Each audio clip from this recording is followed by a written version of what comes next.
Hi everyone, welcome to Medical World. Today I am going to discuss about infective endocarditis. So the main pathological feature here is formation of vegetations near heart valves. These valves are formed due to some bacteria or fungi. So coming to most common bacteria that causes these vegetations in infective endocarditis patients are Viridians, Streptococci, Staphylococci, and has a group of organisms like Haemophilus species, Aggregatibacter species, Cardiobacter hominis, Eichinella, and Kingella species. And one other Streptococcus species by name Streptococcus galolyticus, which is predominantly present in GI tract, can infect, and Enterococcus, which is present in genitourinary tract, can cause infective endocarditis. So coming to the which is the most common organism in specific conditions. So consider native valve endocarditis. In this, community acquired and hospital care associated things are there. So which is the most common cause of community acquired native valve endocarditis means it is streptococci. Whereas healthcare associated native valve endocarditis is staph aureus, Staphylococcus aureus. So coming to prosthetic valve endocarditis. In prosthetic valve endocarditis, that is, this again divided into two types. That is within 12 months of prosthetic valve placement and more than 12 months of prosthetic valve placement. So within 12 months, it is coagulative negative staphylococcus, and more than if it is after 12 months of the prosthetic valve placement, it's streptococci. So another important aspect here is IV drug abusers.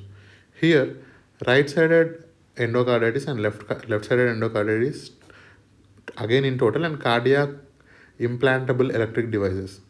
So right-sided endocarditis will be caused by Staph aureus. Left-sided endocarditis will be caused by Enterococci and Staphylococci.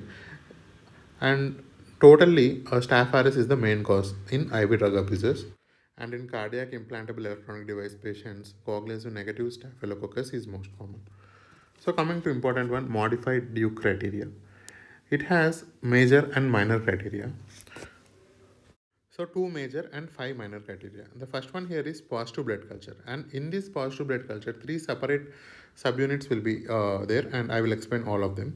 The first one in the positive blood culture is typical microorganisms like Streptococcus, Streptococcus galolyticus, Hasse group, Staphylococcus aureus.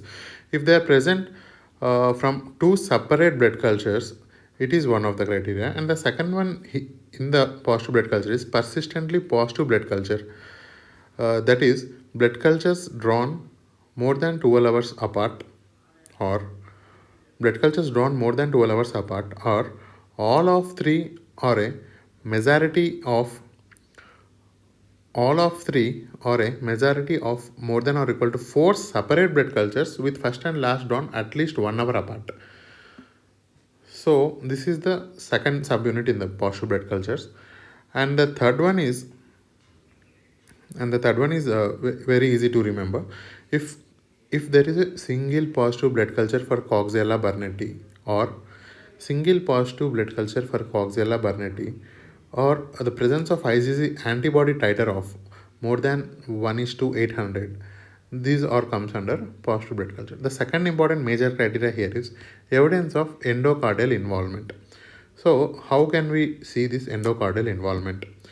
We will get to know this by 2D echo, that is positive echocardiogram. In a echocardiogram, if one can see the oscillating intracardiac mass or abscess or new partial dehiscence of the prosthetic wall, we can say that is a positive echocardiogram for infective endocarditis. Other than this positive echocardiogram, if any new valvular regurgitation is also present, it should be considered in major criteria. So coming to minor criteria. So there are five minor criteria. One is predisposing heart conditions or any history of IV drug abuse. So it is the one of the minor criteria. And fever of more than or equal to 38 degrees centigrade or more than or equal to 100.4 degree Fahrenheit. It is one of the criteria. And vascular phenomena like major arterial emboli, septic pulmonary infarcts, mycotic aneurysms, Janway lesions, conjunctival hemorrhages, intracranial hemorrhages. These all comes under vascular phenomena. If any one of these present, it can be considered as minor criteria. Janway lesions are painless condition.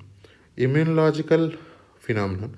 In this, glomerulonephritis, Osler's nodes which are tender, road spots which are retinal hemorrhages, and positivity of rheumatoid factor. Coming to microbiological evidence, it is positive blood culture but not meeting major criteria, or serologic evidence of active infection with an organism consistent with infective endocarditis. So, two major or one major plus three minor or all the five minor criteria should be present to diagnose a case. Thank you for watching.